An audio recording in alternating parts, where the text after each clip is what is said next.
Commander Vrelk stood in the observation deck of the warship Devastator Prime, staring at the blue marble floating in the void.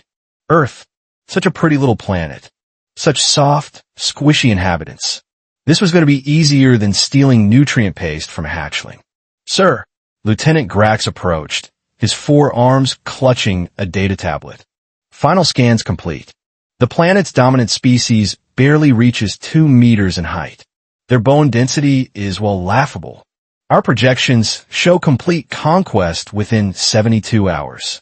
Vrelk clicked his mandibles in satisfaction.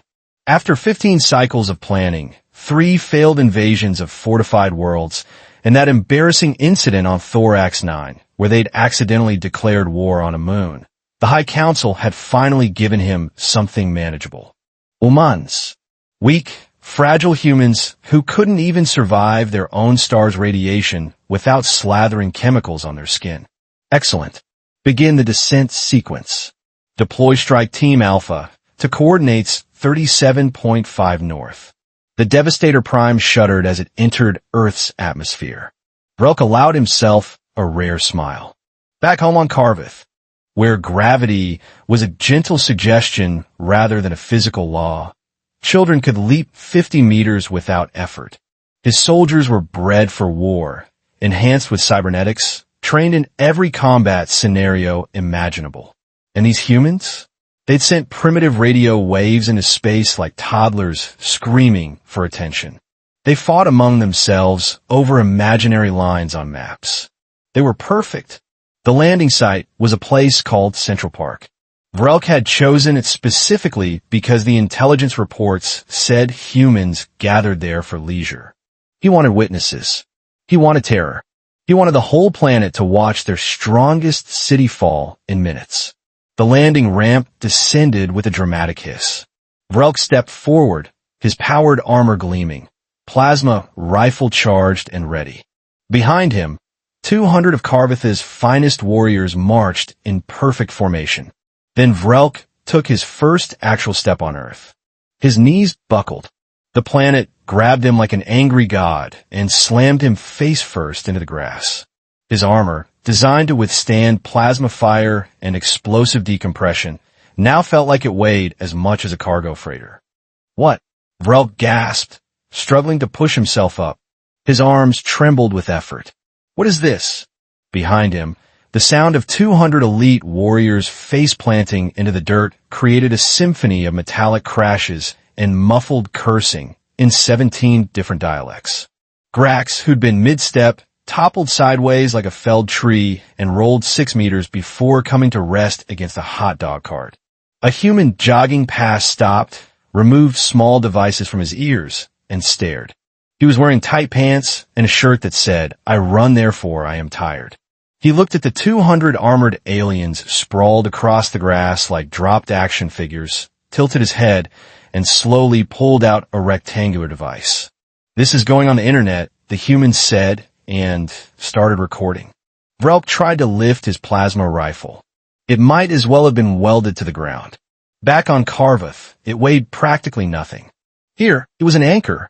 His armor's servos whined in protest, never designed for this crushing, relentless pull. "Lieutenant Grax." Vrelk managed to turn his head slightly. "Report."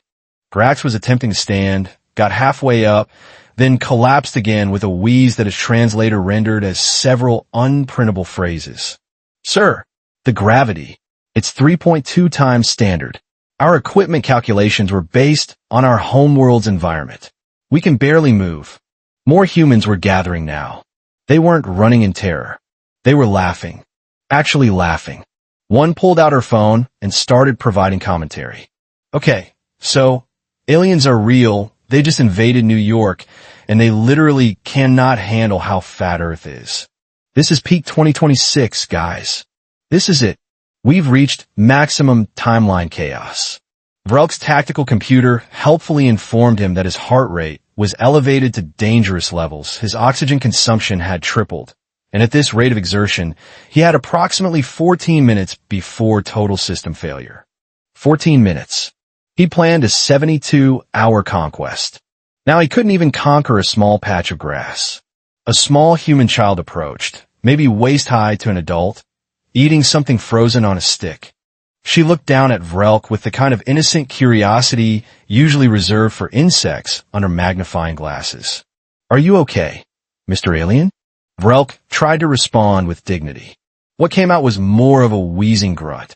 The child patted his helmet sympathetically and walked away. "Sir," one of the soldiers from the back had managed to crawl to cover behind a park bench, requesting permission to activate emergency evacuation protocols. Denied. Vrelk wasn't going back to the High Council as the commander who got defeated by physics. "We adapt. We overcome. We are warriors of Karvoth," he managed, through sheer determination and the kind of effort usually reserved for lifting planetary cruisers, to get to his hands and knees. His armor groaned. Warning lights flashed across his heads-up display. His weapon systems had automatically shut down to conserve power for basic movement. Then he heard it, a sound that would haunt his nightmares for cycles to come. Sirens. Human emergency response vehicles were approaching, and they were moving at speeds that should have been impossible for ground-based transport. How were they not all crushed by their own planet? How? Vrelk demanded of the universe at large. How do they move? How do they function? How do they live like this? The jogger, still recording, leaned down slightly. "Dude, we're literally built for this. You just tried to invade a planet with 3 times your gravity using equipment that wasn't rated for it. That's just poor planning, my guy."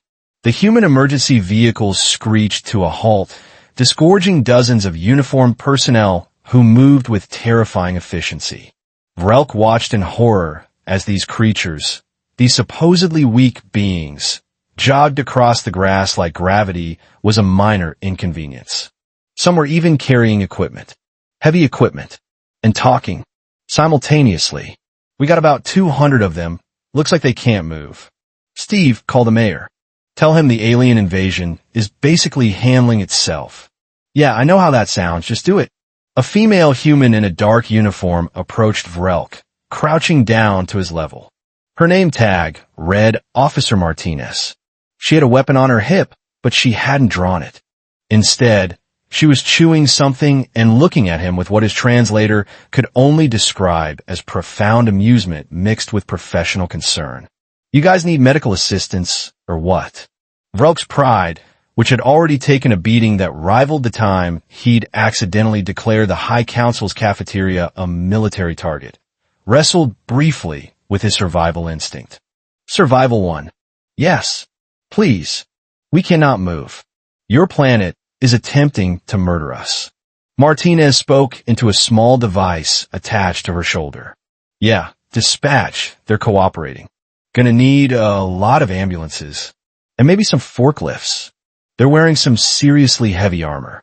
Within minutes, the scene had transformed from an alien invasion into what the humans called a rescue operation.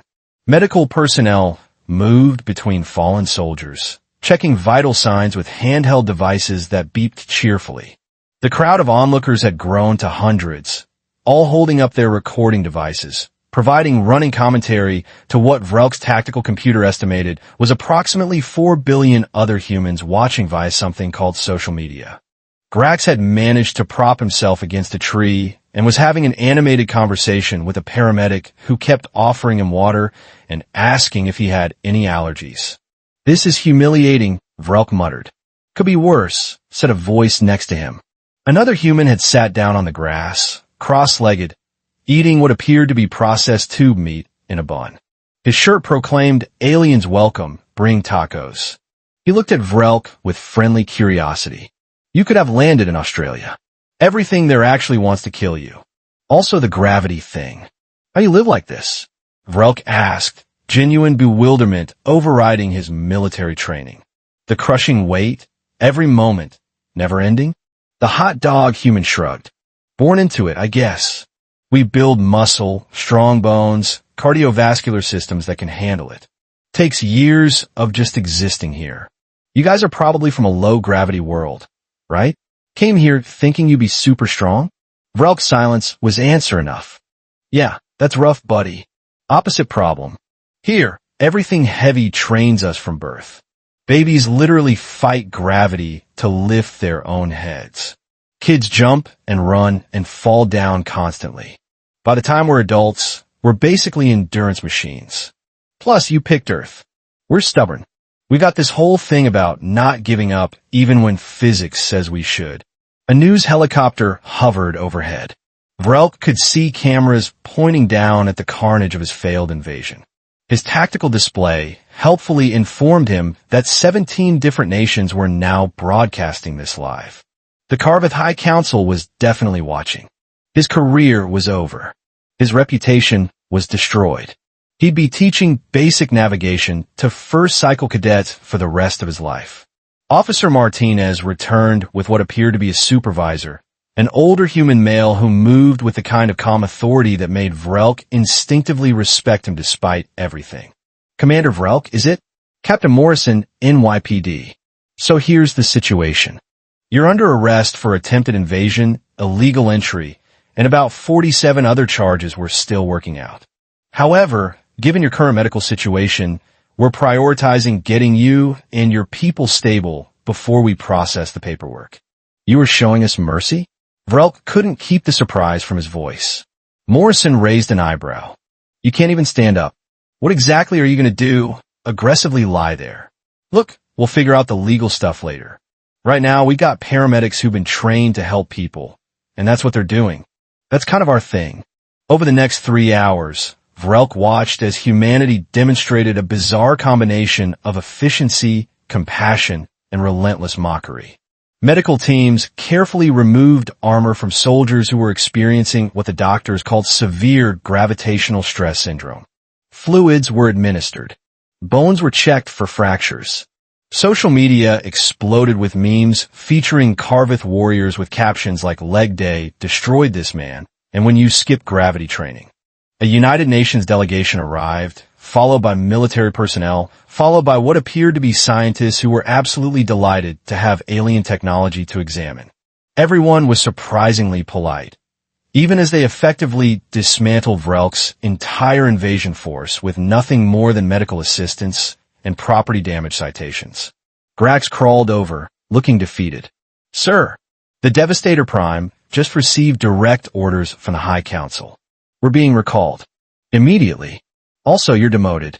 Also, this is now the third most watched video in human internet history, right after something called a dancing baby and a cat playing piano." Vrelk closed his eyes. Of course. Of course it was. A young human scientist approached, practically vibrating with excitement. "Commander Vrelk? Gerra. Emily Thompson, Xenobiology. So this is fascinating. Your species evolved in 0.38 standard gravity, your muscle density is optimized for efficiency, not strength, and your skeletal structure is honestly beautiful, but completely inappropriate for Earth conditions. Why didn't you send probes first? We've been broadcasting our planetary specs for decades. Gravity had done all the work. Just another day on the heavy planet, where evolution had created endurance hunters who conquered their world by simply refusing to fall down. Vrelk made a mental note to update the invasion database with a new classification for Earth. Avoid. Extremely avoid. Bring gravity suits if absolutely necessary. Also, humans have excellent emergency medical response times, and their food smells surprisingly good. It wasn't the conquest he'd planned, but at least nobody had died. Mostly just his dignity. So what did you think? Did this story surprise you?